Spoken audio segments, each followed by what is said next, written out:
I wanted to do a little live to talk about the upcoming elections.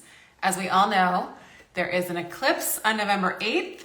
It is a wild eclipse. It is very disruptive. It is very much about breaking with tradition and breaking the norm. And I thought that in following with, the tradition of every kind of revolution, we could talk about what it means to have an eclipse on this election. So I wanted to talk about the election itself, and I am going to be joined by somebody from Seed the Vote, Camilo Sol Zamora. So I wanted to talk, why are these midterm elections so important? So I'm 43, and I grew up, that thinking and feeling that midterm elections weren't that important, and now they are. Things have changed so much, and we really have to be looking at the importance to go vote every 2 years, right? There's so much at stake, and particularly this year with the overturning of Roe v. Wade and people's rights to reproductive justice. That's just part of a long strategy that the far right has been doing to take back power, take back control on a larger scale.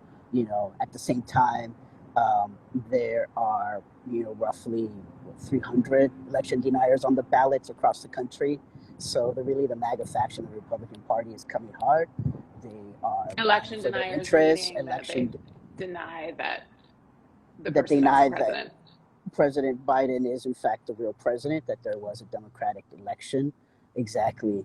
And we're seeing more and more voter suppression laws in battleground states be enacted. I live in Georgia, and we're seeing that, we're seeing that there play out. Here in Phoenix, we're seeing, folks being intimidated to even drop their ballots in the ballot box. It's really important for folks to be out here building community, really fighting back against pessimism, really trying to build hope, really trying to build connection. How specifically can we do that? Like, what are the specific things that we can each do to have that happen? With us, there's definitely opportunities to come to of these cities that we're in this year. So we're in Reno, we're in Phoenix, we're in suburbs of Atlanta and McDonough, we're in Philly, and we can get you there. We can train you to talk to voters. So one way is talking to folks in person.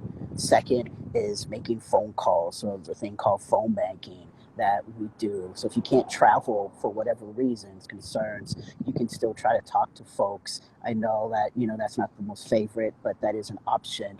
And then lastly, folks who can't do either for whatever reason, we'd love your support financially. It's it takes about like $1,200 to transport, house, and train volunteers for about a week. So we really rely on grassroots support and help. Some folks can fundraise their way, and other folks can't, and we still get them there because that's our work, and it matters to us to get folks to these cities. So where should people go if they want to do phone banking, if they want to connect with people in person? Yeah, I would say don't wait if you're feeling inspired, if you're feeling moved. We're in the last week. Election day is Tuesday, so we really need to get logistics going. But go to our website at seedthevote.org. There are huge letters there that tell you where to go to join us on that front page. You can also DM us on our Instagram page. We love friendly chats, and we can get you to the right location, talking to the right people. It's really like moving fast in this moment to get you out to one of these cities. Great. We'd love to have you. Yeah. And people are asking about Texas. We're not in Texas. Okay. Maybe in 2024, we plan to be around. So we'll see how things go and which allies we're working with. But yeah, we're not in Texas. Yeah. And what can you, so it's about this moment, and it is about all future moments that we're trying to build coalitions in this moment. We're trying to build power in this moment, but it's not just this moment. It's about where we're going and how we're going to get there and how we're going to keep showing up and have stamina in the moment. How do you help people? Like, I think a lot of us, probably people that are tuning into this, have a vision that they see for the future. and also feel a tremendous amount of despair about the present moment. What is your way of bridging that gap for yourself about where we are and the like complete total fascist takeover that's trying to happen in this moment that is real and very important to like stay engaged with and pay attention to, and where we want to get to? How do you do that personally for yourself? How do you bridge that gap? Yeah, I mean, I think for me, being in this movement, being part of political work feeds me and, helps me like on the daily feel like I'm working towards something bigger. And I think for folks that don't have that privilege, or have to work in other fields because there just aren't enough like awesome movement jobs currently at the moment. It's joining groups like this, joining groups where you could fit in, get in where you could fit in. There's groups that are for base, that are for Black folks, that are for Latinx folks, queer folks, white working class folks. All the ways. I think taking action is going to feel good. And like I think I really talk about like fighting against pessimism because capitalism really comes hard with that, and we really have to fight for um, for hope, and not let go of that feeling. Being around community, being around other folks, other activists such as yourself. Um, I think that's just something that I think about. We work with our grassroots partners, so we work with Unite Here. We work with showing up for racial justice with Asian American Advocacy Fund, PAC, Pennsylvania United. A lot of these partners have a vision for the work, and volunteers and activists coming to join and help build their vision for long-term power is super important as well. Like that's how we contribute.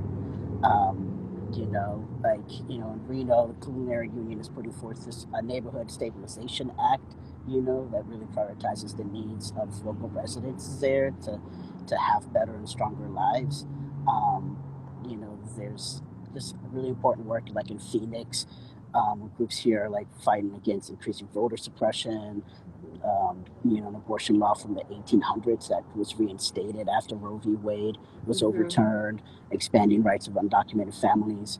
So I think like that's really important. Part of the vision is by doing this work, you're actually helping these groups, sustain that work and move their work forward, right, And I into think the also future, helping ourselves, and helping helping ourselves ourselves. stay ahead of the despair and stay Yes. ahead of the malaise and stay ahead of the the the kind of chaos also. Like I think joining Yeah. groups or finding your place in the work can help you to stay focused and on the solution and stay focused on what you can do, because it's too easy to just feel like it's so overwhelming and there's just too much and Yeah.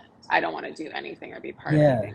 Can you tell Yeah. us about what your experience has been about knocking on doors in battleground states? Like, what is that like to be on the ground and to be going out to people's houses and being like, "Hey, I did a Yeah. little bit of it myself, and it was a wild adventure." But Yeah. how's it been lately?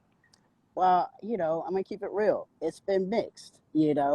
I think that there are conversations that can be hard, or there's moments where, folks are slamming the doors on our face. And we gotta just keep on moving to the next, door, because part of the strategy is building the skills, talking to as many folks as we can, right? And it's not necessarily about changing people's minds, because as much as we may want to try, how's that worked out in our families, but it's not always we're going to get those combos, but, volunteers have had those combos. And I'll say several folks who went in saying they don't vote, like for example, in McDonough, with our volunteers working with Surge, have like actually talked to white and Black voters at the doors, talking to vets who weren't going to vote, and like after the conversation said, okay, I'm going to vote. And I'm telling you, I'm going to go vote. And those are like things that move them, sometimes move volunteers to tears, just like inspire them. So I think that once you get one meaningful conversation in, you're hooked, and it's like, oh, I just want to have more of these. But it's not always like that. We have to like, build our skill to also have those conversations. It's really important. And I think we're still in a pandemic, and, there was a moment where it's super isolating, right? Mm-hmm. Especially for older folks and folks living in rural areas, to some degree, or everywhere maybe, but, Mm-hmm. I think that's still part of the work that we have to do is like fight Yeah. against isolation and Yeah. older folks. Yeah. But Another. yeah, I think it's mixed, Yeah. like it would surprise you, I think, to actually come to a battleground state and city, especially if you're from the big city. I grew up in SF, and I think like it can be super humbling because folks aren't going to other places to try to fix or educate folks. We're coming to connect, and help inform of what things are. Yeah. But I would say it's mixed, and I would say it's been really good to some extent, and it can feel, like, oh, like I don't know, like that made me think twice.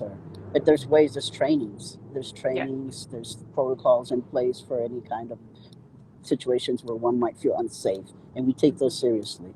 Yeah. Okay. So what people can do is they can go to seedthevote.org. seedthevote.org, or They DM us can on our or IG page. DM them right now on their Instagram page. Yeah, Say, I yep, feel lost, I feel confused, I don't know what to do, but I want to help. You can exactly. do phone banking. You can show up at a site, and maybe it's too late to get the trip. Anyways, you can ask in the DMs. You can also donate to them, and Yeah, the work that you all do is about connecting to as many different grassroots orgs that are also doing this work, correct? exactly. Yeah, really To trying to build lift up the coalition. work, to And build movement, to build long-term power for communities. Exactly. great. Thank Yeah. you so much. And if Thank you, anybody's on the Chani. fence about voting right now, what do you have to Yeah. say to them about, I don't know if I don't believe in the system. The system is, totally Yeah. flawed and corrupt. I don't want to vote, like all that stuff. Yeah. Yeah. I How do you mean, connect with people like I've that? been there. But I got trained as an organizer, and I realized that that's one tool that we have, and it's one that we fought blood, and sweat to win for. And not everybody can vote, and I feel like it's a privilege for me to be able to vote, for family members that can't vote, for my mom who can't vote. I think there's still a lot of power, and there's people who want to take that away from us, and they realize how much power there is in democracy, in voting. To go through all the effort that they're doing to try to suppress the vote, that means it's something. That means it matters. We have to fight, to protect that. So, yeah, it does matter. It is one tool, though. It is not everything, and it is Right. complex. It is Right. complex as heck. Yeah. And I've heard a we lot of can't people see it. say we want to vote to try to establish the conditions within which we'll organize and Yeah. build movement work. Yeah. It's like, it's Yeah. one small thing, and we have to do everything from every single angle that we can, and we can't Yes. do any of that alone. So We got to use all the tools. Exactly. I'm so grateful for y'all's work, and sending you lots of energy and love and Thank you, protection Chani. for the Thank you, work you're doing Chani. out there. Yeah, we're looking forward to the horoscope forecast for either election week or election day. I feel like November 8th. I think I saw somewhere that it's a really big day. Eclipse. It's an Oh, eclipse. oh my God.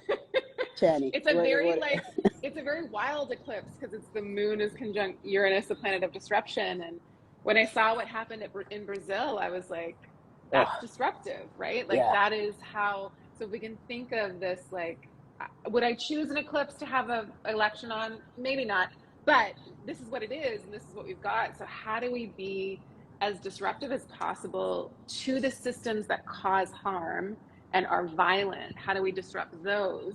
And if we don't succeed in the ways we think we should succeed, how do we keep pushing? How do we not just need immediate results all the time, immediate gratification? How do we stay in it for the long run? How do we do that? And I think it's through relationships. I think it's through being in community. I think it's through having strategy, and through being like, okay, this happened, this is the next thing I'm going to do. Okay, that happened, this is the next thing I'm going to do.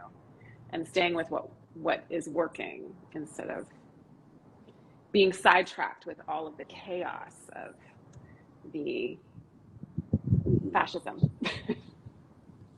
So basically, the work that we're doing, building connections. Yeah. All right. Yeah. Thank All right. you Thank for you that. so much.